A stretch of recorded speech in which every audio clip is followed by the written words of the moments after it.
पाकिस्तान के मिनिस्टर हैं, उन्होंने खुद एडमिट कर लिया कि पहलगाम भी हमने किया, न्यू दिल्ली में जो ब्लास्ट अभी हुआ है वो भी हमने करवाया। सिंध की धरती भले आज हिंदुस्तान का, भारत का हिस्सा नहीं है, लेकिन सरहदें बदलती रहती हैं और कुछ पता नहीं कि आने वाले वक्त में सिंध भारत में लौट आए। यानी कि सिंधी जो है वो हमारे हैं। हम मतलब इंडिया इज थिंकिंग बियॉन्ड, मतलब बॉर्डर्स चेंज करने की बातें कर रहे हैं, वो बॉर्डर्स चेंज करने की बातें कर रहे हैं वो भाईजान, समझ रहे हैं। अब राजनाथ सिंह साहब ने बात की सिंध हमारा हिस्सा होगा, मतलब वो पाकिस्तान की जमीन लेना चाहते हैं। इंडस रिवर जो है, उन्होंने कहा कि बहुत सारी जो सिंधी फैमिलीज हैं जो माइग्रेट कर गई 1947 के बाद, ठीक है जी, और उन्होंने LK अडवाणी का जिक्र किया कि जो सिंधी हिंदूज हैं वो हमारे हैं, बेशक हमसे अलहदा हो गए, कि जी ये जो हिंदूज हैं जो कि इंडस रिवर को बहुत सेक्रेड मानते हैं, तो इट मीन्स कि they are giving it a religious cover, दे रहे हैं इसको, जो वो करना चाहते हैं या जो वो ये उनका माइंड सेट है, समझ रहे हैं कि वो इसको पूरे का पूरा रिलीजियस कवर दे रहे हैं कि हमें ये करना है, वी नीड दिस। लेकिन बात सारी वही है कि मुझे ये टेरिटोरियल क्लेम्स क्यों करते हैं? ये क्यों टेरिटोरियल क्लेम्स करते हैं जब उनको पता है कि ऐसा हो कुछ नहीं सकता? अमित शाह ने भी कहा है कि वो तभी हो सकता है पाकिस्तान के साथ डायलॉग जब वो कश्मीर दे दो, मतलब वो बात ही नहीं करना चाहते। और पाकिस्तान क्या करता है? पाकिस्तान इंटरनेशनल कम्युनिटी को बताता है कि देखो ये क्या कर रहे हैं, हम तो बात करना चाहते हैं, ये बात ही नहीं करना चाह रहे, और ये इस तरह की सिचुएशन डेवलप करते हैं।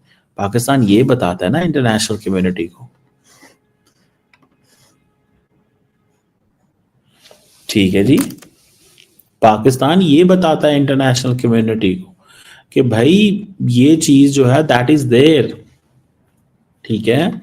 सो मुझे ज़ाती तौर पे ये लगता है कि पाकिस्तान को इसको थोड़ा सा एग्रेसिव पोस्चरिंग करनी चाहिए। दूसरी तरफ पाकिस्तानी क्या कहते हैं लीडरशिप, अरे छोड़ो यार, खामोश करो, इनका तो काम ही ये है। बट रिमेंबर, इनका ये काम नहीं है, they are working on this. वो डेलिब्रेटली ये सब कुछ करते हैं, डेलिब्रेटली सब कुछ करते हैं। वो ये जानबूझ के सब किया जाता है ये तासुर देने के लिए कि भैया मतलब ये सारे का सारा जो है ये इलाका तो हम हैं, ये सब कुछ हमारा है, ठीक है। सो ये दीज आर फ्यू थिंग्स जिनको हमें थोड़ा सा we have to be very careful on this. हमें थोड़ा सा इस पे केयरफुल रहने की ज़रूरत है कि ये इनके राजनाथ सिंह साहब का सिंध के बारे में ये बातें करना, ये कोई महज इत्तेफाक नहीं है। इट्स नॉट जस्ट ए, मतलब कोई क्लेम नहीं है उनका, ये कोई छोटी मोटी चीज़ नहीं है, ये बहुत बहुत बहुत इम्पोर्टेंट है, समझ रहे हैं।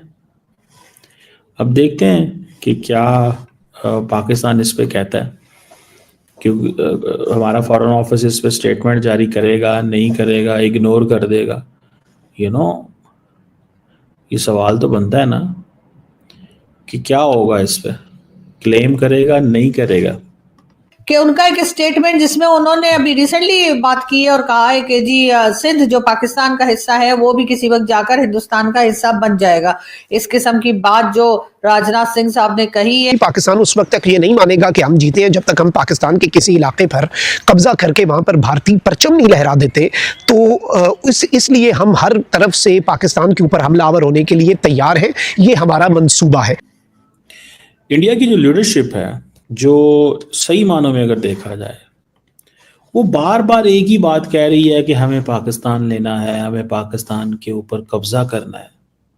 ये समझ नहीं है। बहुत बड़ा हमला भारत की साइड से पाकिस्तान पर कर दिया गया है और अब की बात कराची को टारगेट किया गया है। सिंध पर भारत का बहुत प्रेशर लगा रहता है और हम यहाँ से बैठे देखते रहते हैं। लेकिन ये जरूर है कि पाकिस्तान और हिंदुस्तान के जो पॉलिटिशियंस हैं वो जरूर इस किस्म की बातें वगैरह करते रहते हैं और शायद इसीलिए राजनाथ सिंह साहब ने सिंध का जिक्र किया। वैसे तो खैर उनका जो नेशनल एंथम है उसके अंदर भी सिंध का जो है वो नाम मौजूद है, लेकिन बहरहाल अब सिंध इस तरफ आ चुका है और सिंध के जो लोग हैं, ठीक है, वो अगर वो ये कहना चाह रहे हैं कि दिल उनके मिले हुए हैं या वो वैसे एक तरह से सिंध के लोग जो है वो हिंदुस्तान के लोगों के साथ अच्छे टर्म्स चाहते हैं, तो वो एक अलग चीज है। लेकिन हाँ, सिंध में अभी भी रिवाज वही है जो हिंदुस्तान में है। अगर आप सिंधियों से मिले या कोई सिंध के कोई हो, इवन जैसे आप आसिफ अली जरदारी साहब जो हैं वो सिंध में होते हैं, तो उनको भी अगर आप देखें तो वो हाथ जोड़ के नमस्कार भी करते हैं, उनके पाँव भी छुआ जाता है।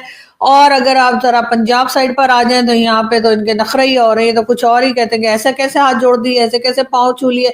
तो यहाँ पर रिवाज कुछ और है। लेकिन ये जरूर है कि इस वक्त जो है वो हिंदुस्तान और पाकिस्तान की आपस में टेंशन ऐसी बनी हुई है कि रोज हमें बताया जाता है कि हिंदुस्तान हम पे अटैक करने वाला है। वैसे वहां से भी रोज कोई ना कोई एक स्टेटमेंट ऐसी जरूर आती है, कभी आर्मी चीफ की, कभी एयरफोर्स चीफ की, कभी प्राइम मिनिस्टर की, तो कभी किसी और की, कि जिससे ये इंप्रेशन मिलता है कि बस जी हमने तो अपने छुरी चाकू तेज किए हुए और हम कभी भी पाकिस्तान। भारत की ओर से पाकिस्तान पर बड़ा बयान और इस बार निशाना कराची और सिंध है। रक्षा मंत्री राजनाथ सिंह ने कहा है, आज सिंध भारत का हिस्सा नहीं है, लेकिन सीमाएं स्थायी नहीं होती।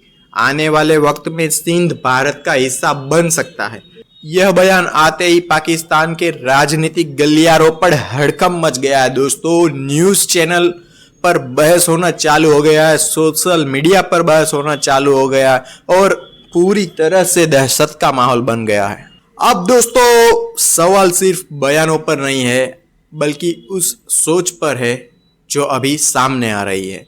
पहले ऑपरेशन सिंदूर, फिर सेना प्रमुख का बयान, अभी तो ट्रेलर था और राजनाथ सिंह सीधा सिंध पर राजनीतिक दावा करने लगे हैं। पाकिस्तान में इसे एक आक्रामक राजनीति और एक भविष्य की चेतावनी के रूप में देखा जा रहा है। कुछ राजनीतिक विश्लेषक है जो कह रहा है कि भारत की लीडरशिप खुले तौर पर पाकिस्तान की जमीन पर दावा कर रही है और आगे जाकर इसे धार्मिक कनेक्ट, ऐतिहासिक पहचान और वैली सिविलाइजेशन के नैरेटिव से जोड़ा जा रहा है। लेकिन असली सवाल यह है, क्या भारत सचमुच पाकिस्तान की जमीन चाहता है? क्या भारत सचमुच पाकिस्तान की जमीन पर कब्जा चाहता है?